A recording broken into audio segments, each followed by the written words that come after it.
اور دروازے پر جو آیات لکھی گئی ہیں ان کا ترجمہ اس وقت آپ کی اسکرین پر ہے، آپ اس کو پڑھ سکتے ہیں۔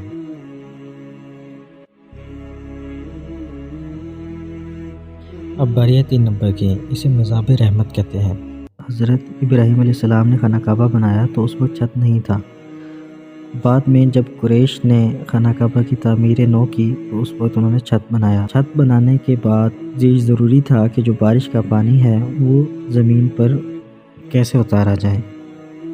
تو اسکرین پر آپ دیکھ سکتے ہیں یہ پائپ لگایا گیا پانی کو زمین پر اتارنے کے لیے، اور لوگ اس کے نیچے نہاتے بھی ہیں۔ اسے رحمت کا پرنالہ کہا جاتا ہے۔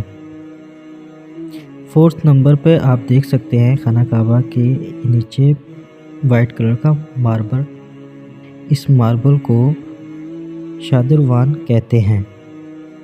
اس ماربل پر کنڈے لگے ہوئے ہیں، اس میں رسی ڈال کر خانہ کعبہ کے غلاف کو نیچی سائڈ پہ باندھا جاتا ہے۔ جب لوگ یہاں پر آتے ہیں تو وہ ننگے پاؤں ہوتے ہیں، اور آپ کو پتہ ہے ننگے پاؤں ہونے کی وجہ سے زخمی ہونے کا خطرہ زیادہ ہوتا ہے، اس لیے انہوں نے اس کی شیپ آپ دیکھ سکتے ہیں اندر کی سائڈ پہ رکھی ہے تاکہ کسی کو نقصان بھی نہ ہو۔ اور 5ویں نمبر پر آتا ہے حتیم۔ حتیم بیسیکلی خانہ کعبہ کے جو باہر یہ جو سفید یوں نما شکل کے پتھر ہیں، ماربل ہیں، اس کو کہا جاتا ہے۔ جب حضرت ابراہیم علیہ السلام نے خانہ کعبہ بنایا تھا تو آپ دیکھ سکتے ہیں اس وقت کوئی بھی یوں شکل کی شیپ نہیں تھی، اور پھر جب قریش نے خانہ کعبہ کی تعمیر کی تو خانہ کعبہ کی تعمیر کے دوران قریش کے پاس جو پیسے تھے وہ ختم ہو گئے۔ پیسے کی کمی کی وجہ سے انہوں نے اتنے حصے کو یوں شکل دے دی اور اس کو حتیم کا نام دے دیا۔ اس کا مقصد خانہ کعبہ کی جو اصل جگہ ہے اس کو برقرار رکھنا ہے۔ کیونکہ یہ خانہ کعبہ کے اندر کا حصہ ہے تو اس لیے فرض نماز بھی اس کے اندر ادا نہیں کی جاتی۔ جب فرض نماز کا وقت ہوتا ہے تو اس کو خالی کروا لیا جاتا ہے، اور جب خانہ کعبہ کا طواف کیا جاتا ہے اس وقت بھی اس کے اندر کوئی شخص طواف نہیں کرتا، کیونکہ خانہ کعبہ کے باہر طواف کیا جاتا ہے، اندر نہیں۔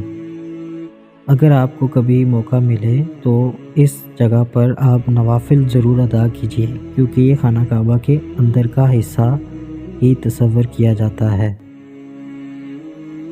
6 نمبر پر ہے مقام ملتزم۔ یہ خانہ کعبہ کا دروازہ ہے اور یہ حجر اسود ہے۔ اس کے درمیان جو جگہ ہے اس کو مقام ملتزم کہتے ہیں۔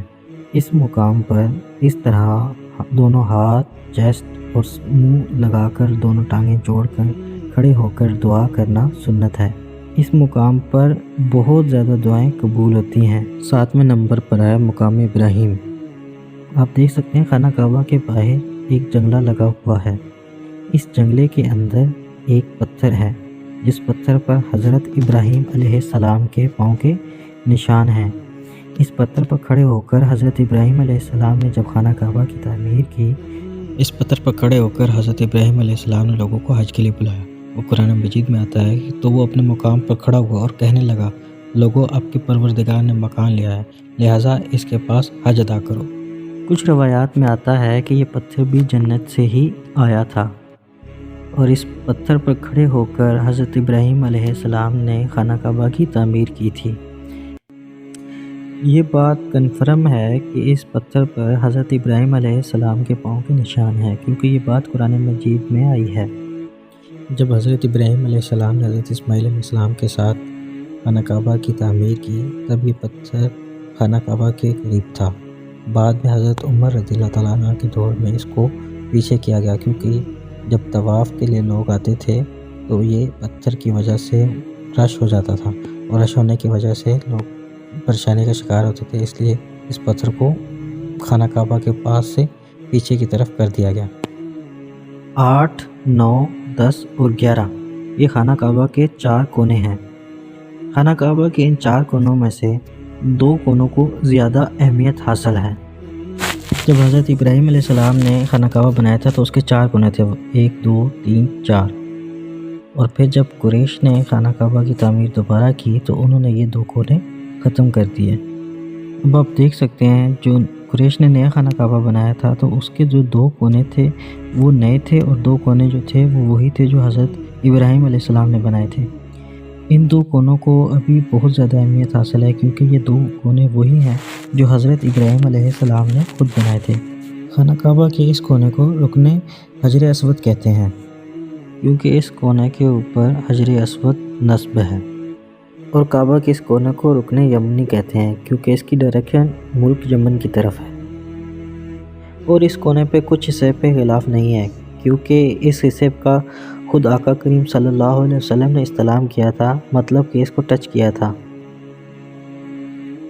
اور خانہ کعبہ کے اس کونے کو رکن عراقی کہتے ہیں کیونکہ اس کی ڈائریکشن ملک عراق کی طرف ہے، اور خانہ کعبہ کے اس کونے کو رکن شامی کہتے ہیں کیونکہ اس کی ڈائریکشن ملک شام کی طرف ہے۔ 12ویں نمبر پر آتا ہے خانہ کعبہ کا غلاف۔ جب خانہ کعبہ بنایا گیا تھا تو اس وقت خانہ کعبہ کے اوپر کوئی غلاف نہیں تھا، پھر وقت گزرتا گیا اور خانہ کعبہ کے اوپر مختلف رنگوں کے غلاف چڑھائے جانے لگے۔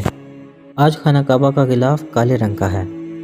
خانہ کعبہ کے موجودہ غلاف پہ قرآنی آیات لکھی ہوئی ہیں اور اللہ تعالیٰ کے کچھ نام لکھے ہوئے ہیں۔ آپ سکرین پر دیکھ سکتے ہیں مصر سے خانہ کعبہ کا غلاف تیار ہو کے بڑی شان و شوکت کے ساتھ لایا جاتا تھا۔ کعبۃ اللہ کی چھت کے اوپر اس طرح کا پائپ لگا ہوا ہے۔ پہلے جب لوگ حج پہ آتے تھے تو اس وقت غلاف کعبہ کو اوپر کی طرف اس پائپ کے ذریعے فولڈ کر دیا جاتا تھا، اور اب جب حج کا مہینہ ہوتا ہے تو خانہ کعبہ کے غلاف کو اس طرح کے سفید کپڑے کے ساتھ اوپر کی طرف فولڈ کر دیا جاتا ہے۔ وہ اس لیے کہ لوگ اپنے ساتھ چھریاں، کینچی، چاقو، بلیڈ وغیرہ لے کر آتے ہیں اور خانہ کعبہ کے غلاف کو کاٹتے ہیں، دھاگے وغیرہ تو برکت کے طور پہ لے کے جانا چاہتے ہوتے ہیں۔ ہر سال 9 ذی الحج کو خانہ کعبہ کا غلاف تبدیل کیا جاتا ہے۔ 13ویں نمبر پر آپ دیکھ سکتے ہیں کہ یہ حجر اسود سے ایک لائن سی نکل رہی ہے سبز رنگ کی۔ آپ کو پتہ ہے خانہ کعبہ کے 4 کونے ہیں، اور خانہ کعبہ کے 4 کونوں میں سے جو حجر اسود والا کونا ہے اس کونے سے طواف شروع کیا جاتا ہے اور اسی پہ ختم کیا جاتا ہے۔ کیونکہ حرم پاک میں بہت زیادہ رش ہوتا ہے، کچھ لوگ حجر اسود کے پاس ہوتے ہیں، باقی بہت دور ہوتے ہیں، تو ان کو طواف شروع کرنے کے لیے ڈائریکشن کے لیے یہ گرین لائٹ لگائی جاتی ہے، اور اس کے اوپر اردو، انگلش، عربی میں لکھا ہوتا ہے کہ یہاں سے طواف شروع کیا جائے۔ 14ویں نمبر پر ہے مصلی جبرائیل۔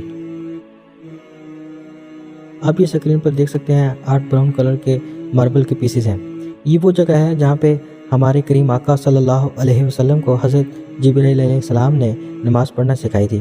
آپ نے فجر، ظہر، عصر، مغرب، عشاء کی نماز کو پڑھ کے بتایا تھا اور اوقات کار بھی بتائے تھے، اور یہ وہ جگہ ہے جہاں پہ ہمارے کریم آقا صلی اللہ علیہ وسلم نے حضرت جبرائیل علیہ السلام کے پیچھے نماز ادا کی تھی۔ اب دیکھ سکتے ہیں یہاں پہ جا نماز اور مائک پڑے ہیں، یہاں پہ امام جماعت کرواتے ہیں، اور یہ بیٹھے ہوئے جو لوگ آپ کو نظر آ رہے ہیں یہ خانہ کعبہ میں نماز ادا کرنے کے لیے پہلی صف ہے۔ تمام دوستوں کا ویڈیو دیکھنے کا بہت شکریہ۔ آپ سے گزارش ہے کہ میرے چینل کو سبسکرائب کریں، میری ویڈیو کو لائک کریں اور مجھے سپورٹ کریں تاکہ مسٹر کھوجی آپ کے لیے اسی طرح کی مزیدار اور انفارمیٹیو ویڈیو آپ کے لیے لاتا رہے۔